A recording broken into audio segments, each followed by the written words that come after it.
Welcome to another episode of Storytelling in the Tropics. My name is Allison Harrison. Today's guest, Dianne O. Brown. Welcome. Thank you. Thanks for having me. Dianne, I have known you for a couple of years now, and I'm very curious about your story. So let's take it back to the beginning. Where are you from? Wow. Okay, the beginning. So, according to my passport, I was born in Manchester. I grew up in Clarendon and Ocho Rios for some time. And yeah, that's where I'm from. So, okay, in terms of your community, those it's like three different places. But what were some of the more memorable moments from your childhood that you remember? It's hard to say. I mean, I feel like I'm one of those people that blocked out a lot of the past. I do remember being a loner, so I played with myself played excuse me, played by myself a lot. So yeah, I can't think of one moment that was most memorable. I grew up with one of my aunts. My mom had me when she was 14. Only child? I'm not an only child, Okay. but she had me when she was 14 and my dad was maybe like 15. So they had to give me to my aunt or my dad's sister at the time. So that's who I grew up with until I was like 8 before I actually met my mom. Then I came to Kingston, hey. Well, Portmore, our own parish. Right. Yeah, so I never really had that mother. I mean, it's not even a thing anymore because I feel like most Jamaicans don't have that mother, father, 3.5 children, picket fence kind of vibe. True. So for me, it was just kind of typical. So I think I wanted to create my own story. So I kind of blocked out the parts that I wasn't in control of when I was younger. So all I really remember is when I started to form my own stories. Okay. 14. So Yeah. did she ever explain to you? So we are not one of them kind of family that would sit down and have the talk and the things and when I really do the communication and so. But I remember being very angry with her because when she left me, is how I would say it. My therapist would have another name for that. But when she left me, essentially, she and my dad with my other relative, she had another child here. So I do have a lot of abandonment issues because of that. And I think I used to blame her a lot. But then as I got older, to think about having a child at 14. Right. Like, your life don't start that, like just what she must have been going through and how hard it was for her. And I always come back to just remembering that your parents do the best that they can while they can. And you don't really understand that until you reach a certain point. But I mean, I understand that now. I'm very grateful because she did make a lot of sacrifices for me. I have a grand aunt that cleaned floors. My mother used to clean floors to send us to school. But like I said, it's not, I don't have it as, oh my God, I have this impact. It's just one of them things that were happening. Right? It's just part of our life. So do you still communicate with your dad as well? No, we don't have a relationship at all. And he also had other children. So this is actually something that really affected how I formed relationships. I am a loner. I spend a lot of time by myself, talking to myself because I am such great company, of course. But also because I've always been afraid of people leaving me because I felt like both of my parents left me and had other families. And this affected my personal relationships in a whole nother level, but that's for another podcast. But yeah, so that definitely affected just how I related to my partners in relationships. And so the answer is no, I don't have a relationship with my dad. I know his name. Right. His name is Dennis Brown, so it was really cool to tell other children in school, yeah, my dad is Dennis Brown. Oh, no, not that Dennis Brown. Oh, so that was cool. Okay. So your early schooling. Early schooling. All right. So I I like to do things right. I was one of those students who like to do the things them as the teacher said, put the pencil down, my pencil needs to be down. I like to follow instructions. So obviously I was not popular among the other children in the class, as you can imagine. I remembered as soon as I got to high school, people used to always say, as soon as them got high school in that, them I got take out man, all this I got happen. So I remember I specifically was just like, I'm going to do every co-curricular activity so that I would not be one of those. Because I think in the back of my mind, I didn't want to be my mom. And I felt like it's so easy to fall into that, you know? So I did everything. I did Spanish class, I did salsa, I did music, I did drama, I did cheerleading. I never reached home until hours a night because I just had to do everything just to occupy my time, to ensure that I wasn't going to become like I felt destined, what people would say is destined because of where you come from. All right. What about high school? So I went to Arden High. Thank you. I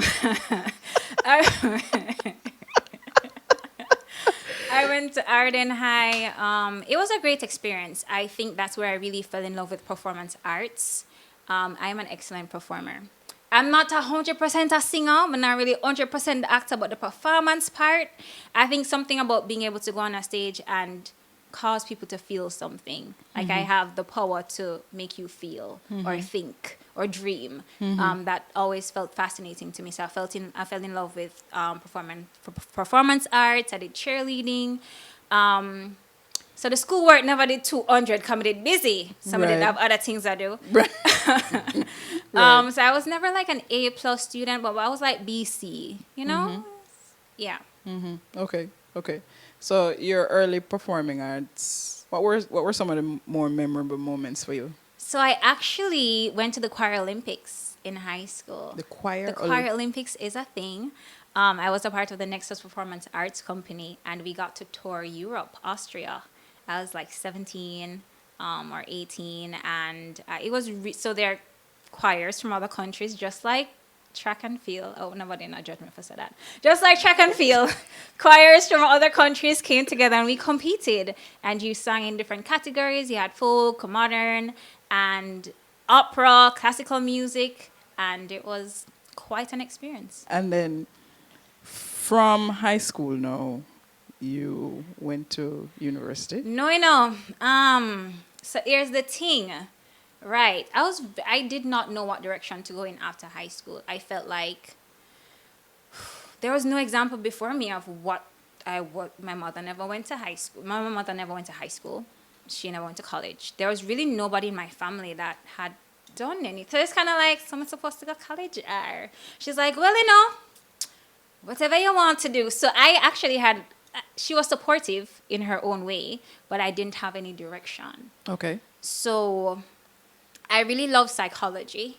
So I was like, maybe I should go be a psychologist. Some people would always tell me that, oh, your voice is so nice. And I was like, maybe I should do media. People always pushed me to model because I was the skinny girl, of course, the tall, skinny girl. Still are? I still am. People used to call me Olive. You know Olive from Popeye? Yes. The sailor man? Yes. It wasn't a compliment, right? It wasn't a compliment. They used to call me Olive. Nobody too like that. So if you know, used to call me Olive, you know yourself.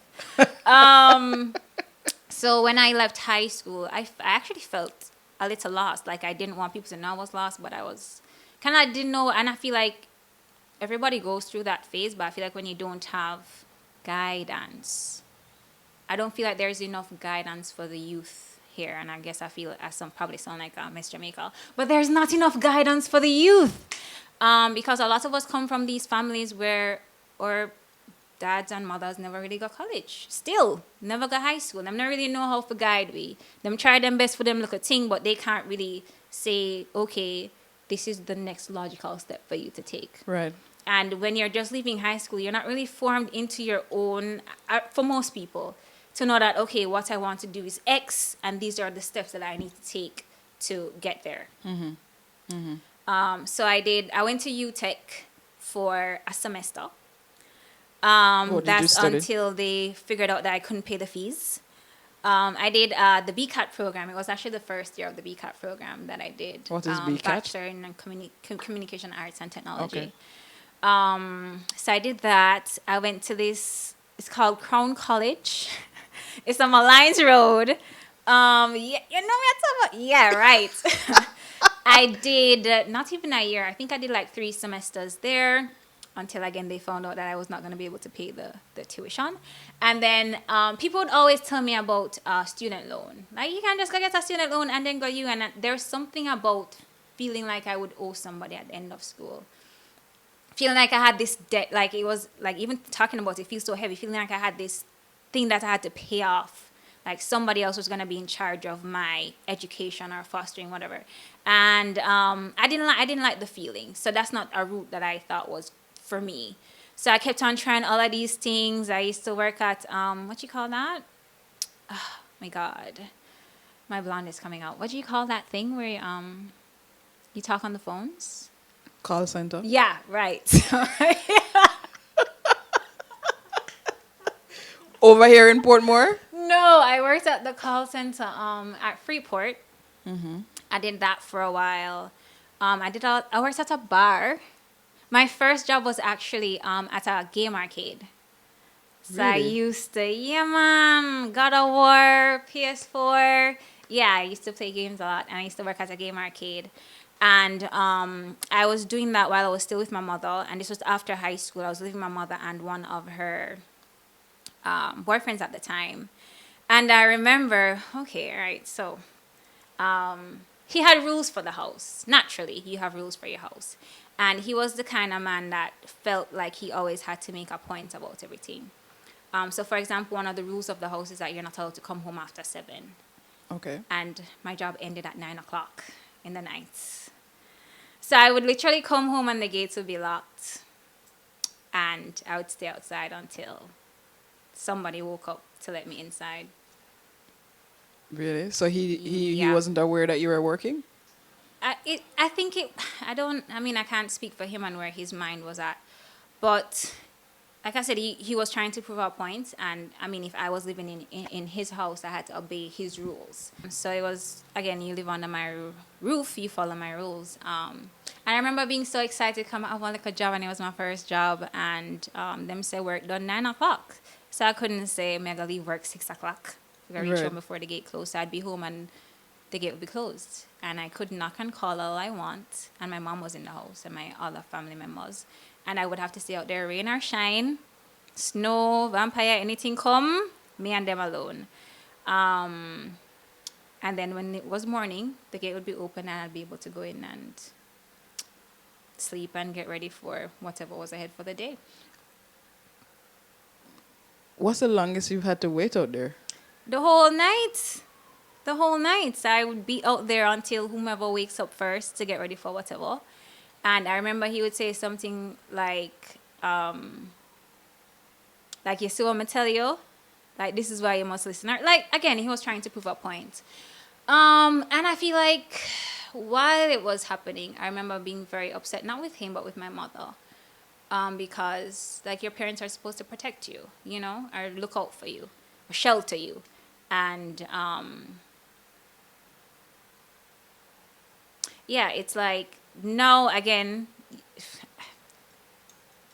I guess in her own way, she was protecting everybody else that was in the house, you know, because we're living with him, he's paying all the bills. Right. And if him says something. So I find that my mother was in a lot of those relationships where there was a very dominant male figure that would get whatever they want by whatever means necessary. And, yeah. Okay. All right. So your first job was at the game arcade. Area 51, yes. So I would like give people their game control and set up the boxes. And then Area 51 actually turned into a bar. They had like an upstairs bar, and I used to be a bartender, and I used to serve drinks there. So that was my first job. Okay. And where did you move to after that? After that, I worked at the Terranova Hotel as a waitress. And when they opened the Regency, when they just opened it, I used to work at the Regency as a waitress as well. So yeah, that's where I worked. That's where I worked. This is funny because while I was working there, I was competing in Miss Universe. And I feel like people thought I was this big thing, and they're like, "Ooh, Dianne." And as soon as I finished off that stage, I would go to the turnover and get my little tray. Hi, ma'am. Can I get you? Would you like another? Okay. All right. Thank you. So it was. I felt like I was living this dual life. It was really weird. I think there was. I don't want to say shame, but being a waitress here, it's basically you're serving people. And then to be up on a stage and people are applauding you, oh my God, Dianne. And then you come down and then you serve those same people that were applauding you. There's kind of like this dissonance with who I wanted to be and who I actually was in the moment. Okay. Okay. So, Miss Universe, what drew you to that? Whew, okay. So I modeled, and it was not a very successful career when I started. Let me just say that. Let's talk about when you started to model. What do you remember the moment that it hit you that Moa Maglan so?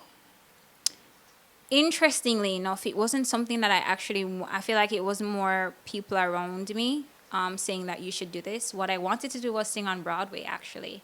That was one of my first. That's and be a professional cheerleader. So I had a lot of these white people dreams, and I think it's because I used to watch Disney enough, right, when I was younger. So I was like, I didn't see a lot of women from Jamaica doing Broadway. So I was like, I want to go and be a Broadway star. Or I want to be a professional cheerleader because nobody else know do that. I never do what nobody else want to do. Right. Right? So I want to do something different. And then people were like, oh my God, you should go model. And I was like, okay, let me see. Let me go and see. So I went to the Pulse. Pulse was having like their audition thing. But I have mixed feelings about that because when you went, regardless of your age, you have to pay money. So you go and you pay, I think it was maybe like $50,000 at the time. $50,000. You pay some money. You're supposed to get a sponsor. Okay. But really, they're telling you to pay the money. So you go and you pay some money, and then you get some training, and then you compete for a spot to be a Pulse model. I didn't get a spot. And then I thought that was basically it. Like that is, it's not until after I did pageantry where people were like, oh, she models. And then I was like this big face. So the first thing that I entered was people don't know this, but I entered Miss Jamaica World. That was the first pageant I entered. But I was literally non-existent. Like there's actually a picture where I went to Dolphin Cove and my hand, I'm under the water and my hand is like this and all the girls are like I was literally drowning under the water. See, true story. I was basically non-existent. And it was because I was still trying to find myself. But when I entered that competition, I think it lit something in me that like I can do this and do better. Like I feel like I can do more. Right. And one of my friends, Damian Shaw, the Mr. Image, he was like, girl, you look nice, you know? I didn't have a lot of people that would, like people, I feel like Jamaican men, let me just say this for the listeners. Don't trust Jamaican men. I could be in a paper bag walking down the street. Somebody would call me beautiful. Yeah, babes. Yeah. Yep, that paper bag there fit your eye. Yeah. So it's like you get a lot of that type of validation, but you don't really believe it because, you know, matter where I go, a Jamaican man will call to me and you know what they want, right? Or you have an idea of what they might want. So when somebody looks at you and say, you know, wow, you are beautiful, like, you can do this, like I believe in you. So he was really the first person to like tell me that you have something special, like you can do this. Even I think I would like to say I'm famous for my smile. But yes, there was a time when I stunning. really, thank you, I really didn't like my smile because you have the little extra gum up your sana. So I had to learn to love a lot of things about myself, and he was the catalyst that helped me to do that. So after I entered Miss Jamaica World, I went to Miss Universe in Ocho Rios. I was actually scouted by one of my pageant moms, Shelly, and she was like, "Oh, you should come enter this pageant." It was the first. I like to do things when I'm the first one. It made me feel like I discovered something. Right. So it's the first time that they were doing it, and I was like, "I'm going to give this everything I have. Like I have to win this. Like, this has to be the thing." So I was working at Turnover at the time. And I would work my morning shift at Turnover at 6 a.m. Then I would pack up all my bags and accoutrements and take a bus. Like, so I have heels, makeup, everybody change their clothes. I have 3 bags and I'm on a bus to Ocho Rios. And then we have our rehearsals and then I have to take the bus, come back down for the night shift at Turnover.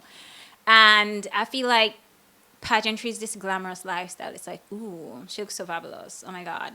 And I was in the bus with everybody with a 3 bag them. you know. Takes work. Sometimes my shoes pop off and I have to just drag it and, you know, just walk with one foot. So it was kind of like, again, that double life that I was living, that I was trying to bridge the gap between where I was and where I wanted to be. And I ended up winning that pageant. But you know how you dream about your pageant and everybody's screaming your name? When I won, they're all screaming somebody else's name. Excuse me? So when they were like, and the winner is Dianne, the crowd went ballistic. They were cheering for the second runner-up, who was actually from Ocho Rios. And like, I swear they was going to burn down the place. I'm there with my crowning moments. And, you know, they're like, no, she's not the winner. Yeah, Jamaican people are going to let you know what they're thinking. It was awful.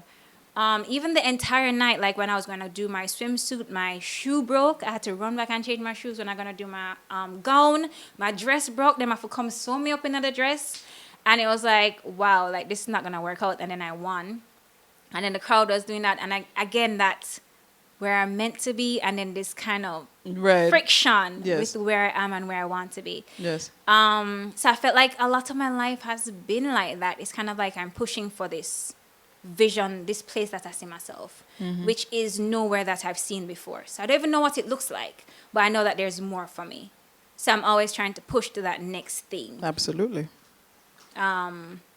So yeah, and then I went to the national leg of Miss Universe where I competed with Casey Fennell. And I was the 4th runner-up. I came 5th. And I was devastated. Devastated. So when I cry, I get this, you know, this line down my forehead. Yes. So every picture from that year, there's this big line. And I'm smiling now, but there's this big line in my forehead because I was crying so hard. And so I used to coach pageants. I don't really coach as much as I did before. And it's because I started believing in what it represented. I have a lot of self-esteem issues apart from just the ones that you build growing up.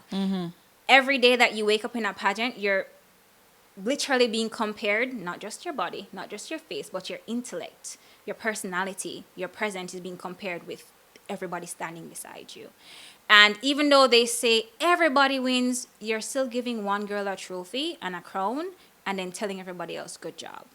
So the message that you're sending to me is that I wasn't good enough. I didn't do something enough for me to have been the winner. If we're all so equal and we're all so beautiful, why would this person win? And then if you are not at a place where, and I feel like young girls, 25, 27, we're not at a place where you're like so secure in yourself, where it doesn't matter, or most of us, that can hit you really, really hard. Really, really hard.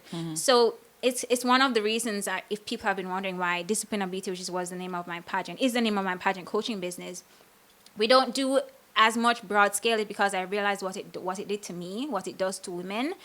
It makes you second guess yourself. And the confidence that you build up comes afterwards. So there's like this patch that you have to go through of insecurity and just not feeling like enough. And then after the journey, and some people don't even bounce back from it. Right. Because you put so like, it's not a baby thing, you know. This is it's like the Olympics. Right. Like here, everything has to be on point all the time, and you can't even lose a sense of who you are because you're trying to please so many different people. So how did you get into coaching? I got into coaching because I saw, it comes back to the word guidance. There's not enough of it. And I was that person who entered the pageant thinking I can just go and do it, right? But no, there's all of this training and this self-development that you need to go through before. I think a lot of women think when you go in there, they're going to develop you. No, if you want to win, you need to be there. You need to be the winner before you enter. So yeah, I started coaching because I thought I saw a need for it. And not just to, I think in the beginning it was more to help women win, especially the underdogs.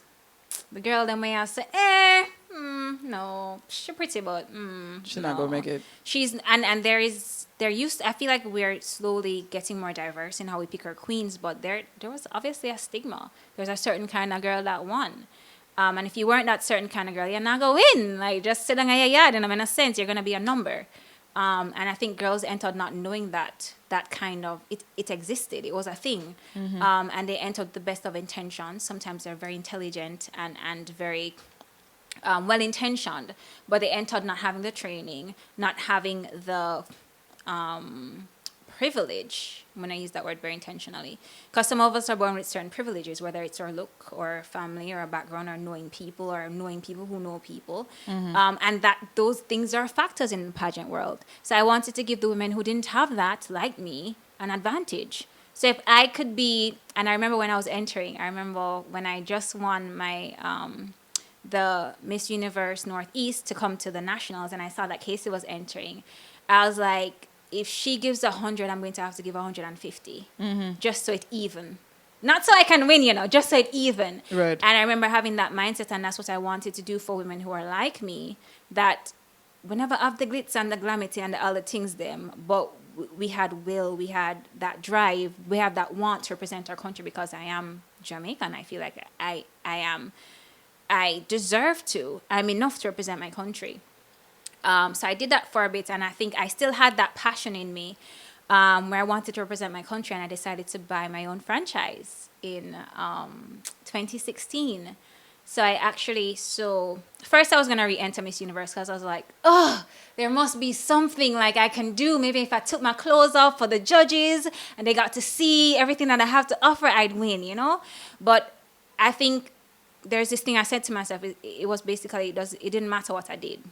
I would never be the girl that they wanted. So I decided to make myself the girl that somebody wanted. And I bought a franchise, which was an interest. So Miss Universe Jamaica is a franchise of Miss Universe. So there is a competition called Miss Grand International. Jamaica had never entered. And I bought the franchise. I was 24 at the time. The franchise was like $3,500 US. My friend again, Mr. Image, was like, Dianne, this pageant looks like you, because I'm very over the top. I'm very over the top. So they had like a huge grand production, and he was like, you should enter this. And I was like, I don't know how. We don't have, what do I do? So I actually contacted the people director, and I was like, I would love to enter. I'm from Jamaica. We've never done this before. What's the process? And they're like, well, you need to buy the franchise. It's $3,500. Once you pay that, you can send yourself as a delegate. And I was like, $3,500? So, I have to go Google $3,500 in Jamaican dollars. Okay, all right. So I just need like 5 years paycheck, and then I can enter. So I remember having that drive, and I didn't know how I was going to get the money.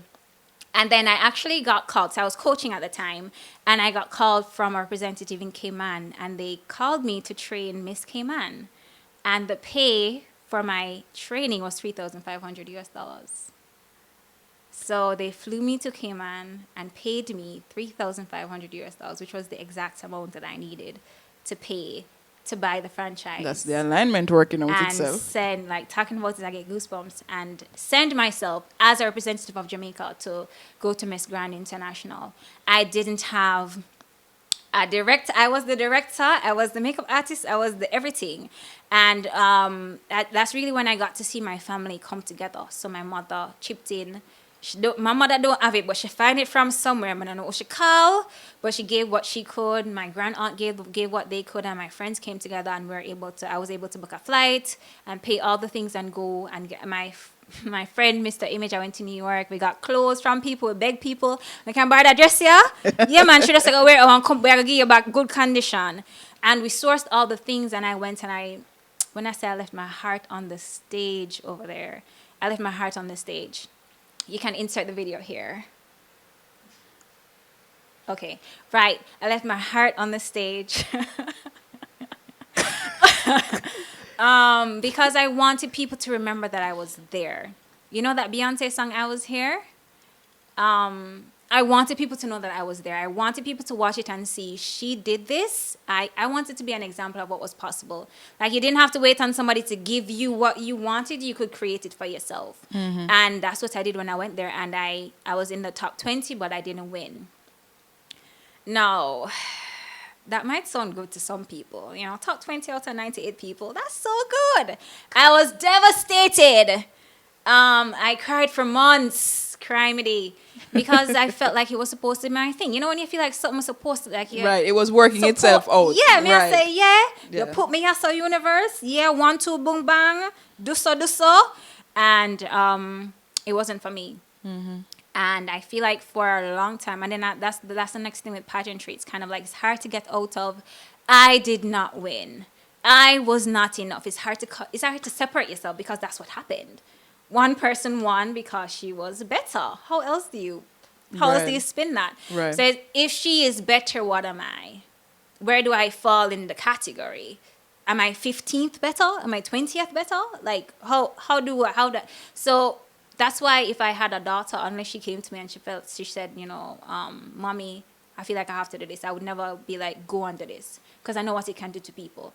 But after I did Miss Grand, there was a nice little buzz around when I come home, people want I am for things, not enough commercial and so. And that was fun for a while. But another thing with modeling in locally is that once you've done a billboard, once you've done a commercial, once you've been on TV a few times, it's just more going on TV and more billboards and more commercials.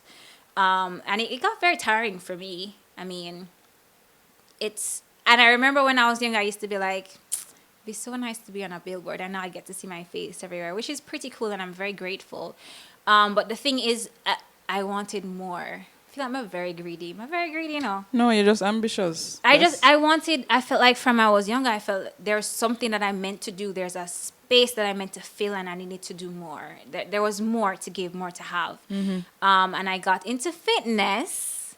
So while I was pageanting, I used to be called, I got a lot of Best Body Awards. It wasn't because of anything I did, really. God bless Carol Morris, my mother. Good genes. I did work out a lot and I fell in love with the gym, but I always had people ask me, what do you do? How do you get your body? And it made me realize just how much we connect our self-esteem to how we look, especially as women. If you go into somewhere and somebody is looking at your way, you feel that way. If you leave the house and you look at 100, like say one thread there, one at the back where you never cut, you just think about the thread the whole day. Right. Right? You just don't feel good about yourself.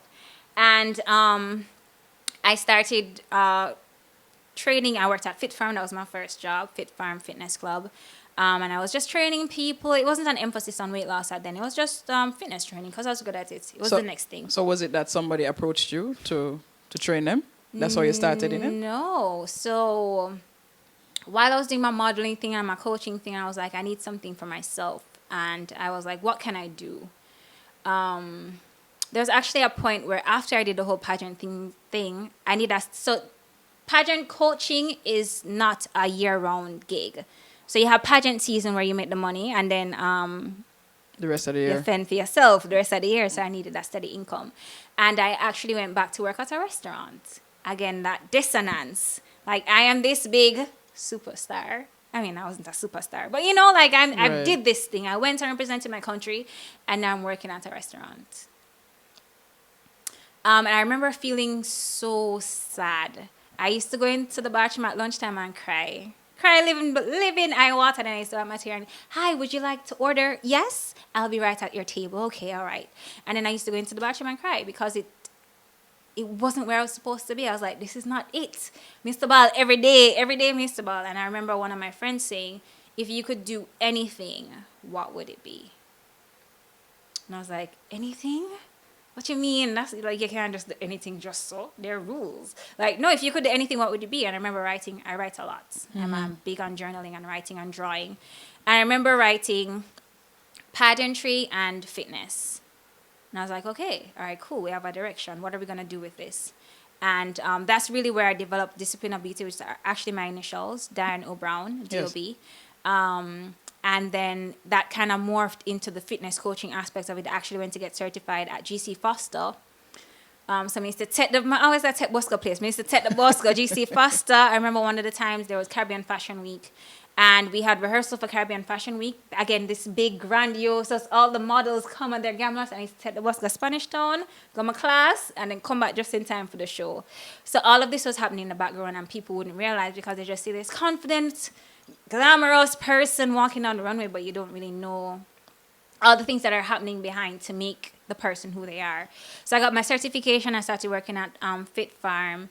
And, I was just training people. I never did really have no aim right there. So I just didn't want to make a little money until pageant season, because pageant season was really the thing. Yes. And then I started to fall in love with how people felt after they achieved a goal. Like if it was a weight goal and them lose 10 pounds, the way that they stood, it wasn't even about the losing, the way that they stand is different. Their posture, the way they walk into the gym is a little different. The way that they smile, they start showing up at their jobs more, they start being there for the, so it was this thing that affected every other aspect of their life. And I was like, wow, I can do this. I can literally change people's lives for real. Not just in the pageant sense where I'm basically putting a filler over you, who you are. It's pretty much what it is, because you have to make yourself palatable for the audience. I can actually help you become who you want to be by just helping you shed some pounds, and believing in yourself that you can do that. Because once you can achieve this thing, which is weight loss, which I feel like is just this thing that lots of people think that they can't do, it's like you can't do anything else. And that's where DOB Fitness was born, and just that weight loss coaching for women, and that aspect of things. So Dianne O. Brown, Yes. what does the O stand for? I can't tell you that. Why? No, that's like a family secret. You know, the O, yeah. The mystery. The O is the mystery. Okay. All right. So you've had your fair share of ups and downs to where you are today, which I am very impressed, because you've ventured into entrepreneurship and seems to be working out for you. Congratulations on that. Thank you, thank you. So what's next for you? What is next? I think I would like to be, and I said this before, an example of what's possible. So right now I do very, very well for myself. And I think one of my friends was highlighting it to me before, that I feel like a lot of people, especially in our country, feel like the only thing that you can do is work, come home, and then go back at work. And if you're living beyond hand to mouth, it's like, wow, praise he. You know, like when you play lotto or whatever and you win, and you must just drop your card them, and I eat that. But what if we can have more? Like, what if there's beyond that? What if I could make $2 million in 1 month just because? Not because I needed it. What if I wasn't working just to pay my bills? What if I could jump on a flight to Paris and have lunch and come back home? You get me? So it's kind of like being that example of what is possible. Okay. And again, I think this comes from all the Disney movies that I've watched. So I think, so right now I'm building my current business, which is DOB Fitness, weight loss coaching for women. And I'm amazed by just the lives that I'm able to contribute to changing, because the women do the work themselves. I'm really just there to guide them and make sure that they're doing it in a way that's going to serve them long term. Because the thing about weight loss is that everybody want a quick, in life, everybody want a quick fix. You want to lose a little 20 pounds, yes, so you can look good in a dress. And then you gain by the 20 pounds at the function that you want to look good in the dress for. And it's like you're going through this constant cycle. And I think just stopping and being like, there's a better way to live. Right. There's a better, healthier way to live. And it doesn't mean that you don't have to eat cake for the rest of your life. It's just kind of deciding who you want to become and making sure that every day you're taking a step in that direction. What can I do today to make sure that I'm stepping towards this woman that I want to be? And that's pretty much where I am now. So it's building out the business, thinking about family, and just where do I want to live, because I have choices. Can you imagine that? I can decide where I want to live. Like, you don't have to live in Jamaica your whole life. I can decide what I want to drive, and then working towards whatever that is. So I feel like I feel a lot of freedom at this juncture, this where you are now season in my life. It's kind of like I'm able to choose what I want to do, and I think this is a perfect time because I don't have any children yet. So I feel like this is the point in your life where you're supposed to kind of figure things out for yourself, try different things, learn to swim. Yeah, I don't know how to swim. Let's not talk about that. But try different things, figure things out, and so that's where I am. It's really the future would be family life, expanding my business, and seeing what's possible for me, and then being an example of what's possible for others. When did you start DOB Fitness? DOB Fitness, so it started in the gyms. It used to be called Bod by DOB when I was at Fit Farm and Spartan, but DOB Fitness was actually DOB Fitness Weight Loss for Women online was started last year during the pandemic. So I actually lost my job. I was working at Spartan, and every single trainer was fired. We got a nice little worded email from the manager at the time, the owner at the time, and it was basically, you guys no longer work here. If you have anything here, please come and collect your things. And this was the brink of the pandemic, like it was just hitting. I have like a savings yesterday, but may I say, oh, this I go work. I'm a personal trainer. The personal underline. I need to be there. How is this gonna work? How am I gonna make an income? And I was living with my mother at the time, so I didn't necessarily. Luckily for me, I didn't have to worry about like rent or bills or anything. But I was never the type of person that was okay just being. I needed to do, I needed to be, I need to do more.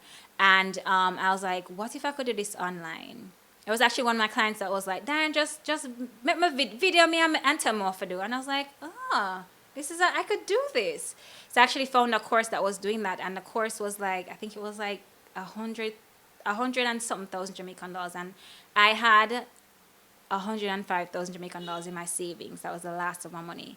And I put all of the money into that training program that was supposed to teach you how to coach online and all of those things, and nutrition and all of that. And I invested in that, and that's how I was able to learn and grow my business. And something that I want to say is that always bet on yourself. I agree. It doesn't matter what it costs. You will make it back. If you bet on yourself, you can't lose. So I did that, and that's how I was able to build out DOB. And it's still building out because I feel like there's so many. I want to build this online gym. So you have everything. Look at Zumba class here. So look at yoga. You have the nutrition. So it's like a full sum. It's not just working out, because that's not how you lose weight. And that's not how you become a better person. It's the mindset aspects of it. It is the nutrition. It is dancing, it's fun, it's family, it's community, it's accountability. So that's really just building that out for the women that I work with and those to come is what I am focused on now. And that's how DOB Fitness got started. I'm not sure if you would want to share this, but since last year, how many ladies are you working with now? So I started with one. God bless you. Thank you for sticking with me. I started with one, and then there was two, and then there was one, and then there was three, and then there was one. And right now we are up to 15. 15 ladies. So I have 15 women. Amazing. And it's so fun to see the different personalities. I have 15 women that I work with currently, and it's still expanding and changing. And I think that's something with business, like it not always up, and it can't start up. It have to start somewhere. And if it's 1 or 1.5 or half people you have, then I always believe in delivering like there was 200 people. Like if there's only one person on my screen, that person's gonna feel like she is getting the best service of her life. If there's 10,000 people, each person should feel like they're getting something from me. And that's how I was when I was a performer, when I was in pageantry. It's just kind of like making sure people feel valued and appreciated. And that's something that I want to continue doing in whatever capacity. So even if I don't do fitness long term and I do something else, like I become the next Mariah Carey. Is this on? It is. All right. Yeah, and I become the next Mariah Carey. I just want to continue adding value to people. Right. So it's building out DOB Fitness and whatever other places your ambitions will take you. Yeah, maybe I'll move to Paris or something. Are you interested in that? Do you want to? You see yourself living outside of Jamaica? All right. So I don't like the cold. That is my only issue. But I definitely would love to explore. I think it's so important to travel. Not just for the affluence and the opulence. Is that how you say that word? Opulence. Mm-hmm. Opulence. Or just being able to tell people that you travel, but just what you learn. And I feel like the box of Jamaica, this really tiny box, beyond that is so, like, your dream life could be beyond this. You could be trying to build something in a box, and the thing that's for you is outside of the box, and you'll never know until you step outside of the box. So I think traveling is a literal way to step outside of the box. And if you want to come back, you have options. Again, you have choices. You can live both in Jamaica and somewhere else. You can have your summer house in Jamaica and so. And you travel and want to. But yeah, opening up your mind to both. Ooh, I heard this on a podcast the other day. You don't have to have one or the other. You don't have to have the lobster or the chicken. You can order both at dinner. You can order both. Yeah. So what does you speak a lot about, you make reference to a lot of podcasts. What's your routine like? My routine. Daily. I'm a woman of routines. I like order. And so I wake up in the morning. I usually have my first session maybe 5 a.m. So I have 5 a.m. to around 7 a.m. is when I have my coaching sessions in the mornings. Then I will get up, podcast, and breakfast is next. So I'm making breakfast and listening to a podcast, eating, listening to the podcast. Then I wash my teeth and brush my face. Yes, that is also on my calendar. Then I get ready to leave for the gym. I'm at the gym for about 45 minutes. Then I come home. And then if I'm going to be recording my YouTube for the day, I'm setting up for that. If I am going to be scripting. So I have separate times and days for everything. And then usually I have my evening sessions in the evenings, or I also plan my naps. And Yes, she does plan her naps, plans them. I think so. I think people feel like they're going to be limited by a schedule. But I think it's the most freeing thing that I've ever done. I feel like having structure lets me know what I'm open, what's possible for me. So I already know that if I had something that was due last week, that I had planned it in this week to do it. So I'm not going to think about that. And I feel like a lot of time we're in our head, we're like, oh my God, the car payment and the this and the that. Oh, remember the next. And you're trying to remember everything in your head. So you can't even focus on the current moment. So when you put it all on paper and schedule it, you can actually be free to be your best self in the moment. So that's what scheduling does for me. And that's why I plan my days out. I mean, I feel like I'm a little over the top, but that is who I am. So that's how that helps me. Okay. Well, I think we've covered your life up to where you are today. Yes. We will come back at a later time when For the updates. For the updates. From Paris. Do you want to film it in my 5-apartment hotel, or do you want to film? Do you want to do yours or mine? I don't mind a trip to Paris. Okay. All right. Helicopter Paris. or like jet? Or Paris. I think I know what you mean. Yeah. So, yes. Well, this has been another episode of Storytelling in the Tropics. My guest, Dianne O. Brown. The O is secret. Thank you, Dianne. You're so welcome. Thank you. We must do this again. We should, and I want to say, thank you for allowing people to tell their stories. I feel like sometimes you don't know how much impact what you're doing has until you hear it said from somebody, and I try to be the person that says it to people. And I think what you're doing is very valuable because we can see people, especially with this age of social media, can see things online and you feel like, oh my God, that's so nice. She has a crown on, and you have no idea. Said the girl, she don't know she got reach home. Like, you don't know people's stories, and I feel like all of us have so much in common, and that's why I've never made a big deal about my upbringing because, as I said, especially here in Jamaica, I feel like that's normal. It's normal thing that I've no father or barely even have a parental upbringing like that. So being able to hear somebody else speak about that, speak about it just kind of brings us together because I can be like, oh, even though she may look like that or seem like that or appear like that, she is so much like me. And I feel like at the root of everything, we're all the same. We all want the same thing. We want to be happy. We want to be comfortable. We want to have money. We want to be successful in some way, shape, or form. We want to have love and feel appreciated. And I feel like this platform, what you're doing with Storytelling in the Tropics, does that. Does that for people. It certainly did that for me. So keep doing the good work that you're doing. Thank you, Dianne. I appreciate that. You're Very welcome. kind words. You're welcome. Until next time, this is Allison for Storytelling in the Tropics. Peace, love, unity, and go with the good spirit. Blessings.